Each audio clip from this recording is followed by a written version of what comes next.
en nuestro programa hemos llegado a unas conclusiones interesantes junto con nuestros invitados, porque bueno, nos dieron una pequeña escaleta y teníamos que explicar más o menos qué significaba hispanidad para nosotros, y cae perfectamente con la introducción a las preguntas que te quiero hacer, Germán. Hemos llegado a la conclusión de que la hispanidad es básicamente, bueno, cuando se desarrolla, cuando llega a explotar, que es cuando descubren América, la pueblan y la vuelven un reino más de las Españas, es que la hispanidad es libertad. ¿Por qué? Porque América es el primer continente que nace libre, totalmente libre en la historia de la humanidad. Y otra cosa que es la grandeza de la hispanidad es justamente el mestizaje, ese mestizaje que hoy en día es atacado, es acusado de impureza, es acusado de ser menos, de ser el El culpable. milagro del mestizaje, que El me gusta a mí decir. milagro, y justamente América es el laboratorio donde se desarrolla este gran experimento hispano y que logra durante esos 3 siglos lo más alto de la humanidad. O sea, Lo llegan a más ser alto, lo más alto. nuestra ciudad. La envidia de todo el mundo. Exacto. México, Ciudades. México, la Ciudad de México era la envidia de todas las ciudades europeas. Exacto, la Ciudad de México, la Ciudad de Lima eran las ciudades Lima, de La Habana, más admiradas, además de que tenían el más alto nivel de desarrollo y de calidad humana y calidad de vida. Bueno, entonces, es la hispanidad la que nosotros, lo que vemos en nuestro programa, es la hispanidad la única salida frente a este globalismo o frente a lo que nosotros nos hemos llamado, estamos llamando el corporativismo comunista narco, porque como tú bien has explicado, este socialismo narcotraficante, que ya pues ha tomado preso a España también, no se olviden también que hoy en día han entrado también las corporaciones, o sea, hay un corporativismo comunista narco.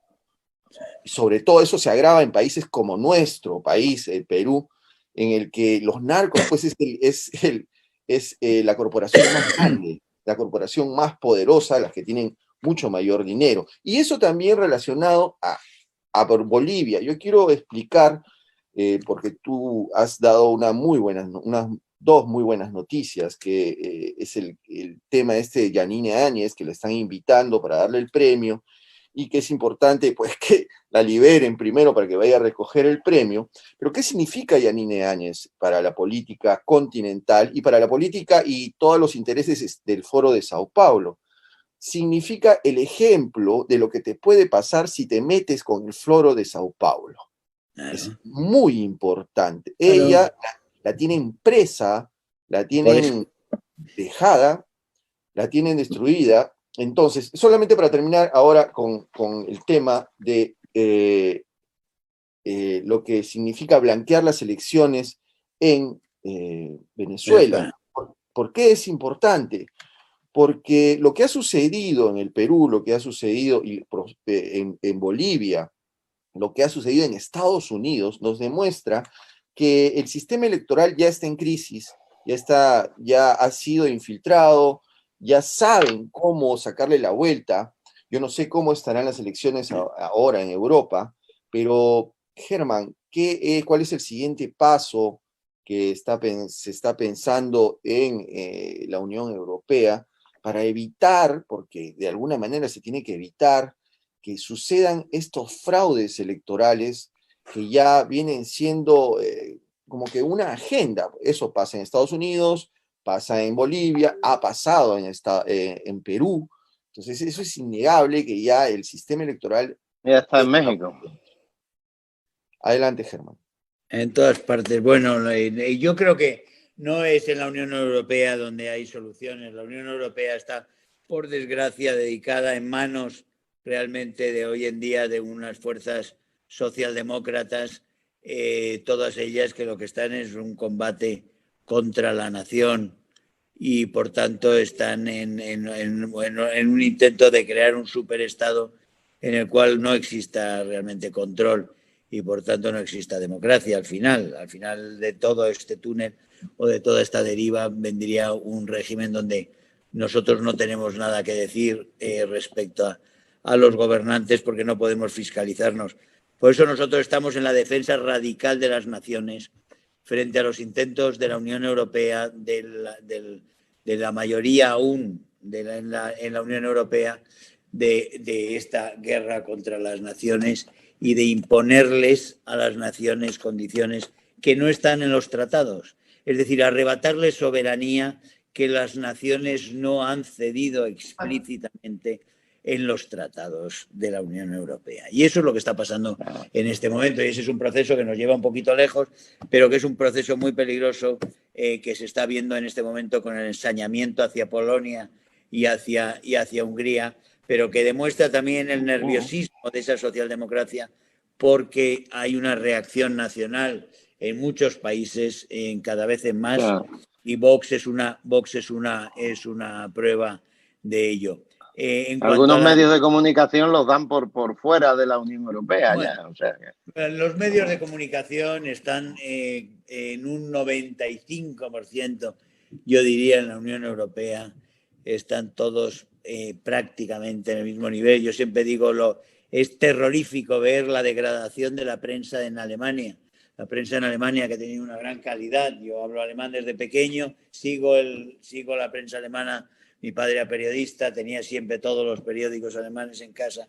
Y yo siempre he seguido los periódicos brillantes que había de valores conservadores, etcétera, etcétera. Hoy toda la prensa alemana es igual.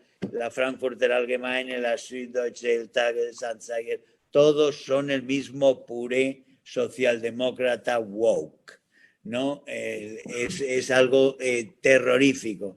Encontrarse los artículos entusiastas con Greta Thunberg, ¿no? en un periódico que era la solemnidad conservadora, seria y racional, que era la Frankfurter Allgemeine, es un shock cultural, pero de los muchos que tenemos. En todo caso, la prensa es un problema en sí. La prensa tiene mucha culpa del vaciamiento de la democracia, porque la prensa es militante en un grado sumo, y lo hemos visto en Estados Unidos hasta niveles grotescos, ¿no?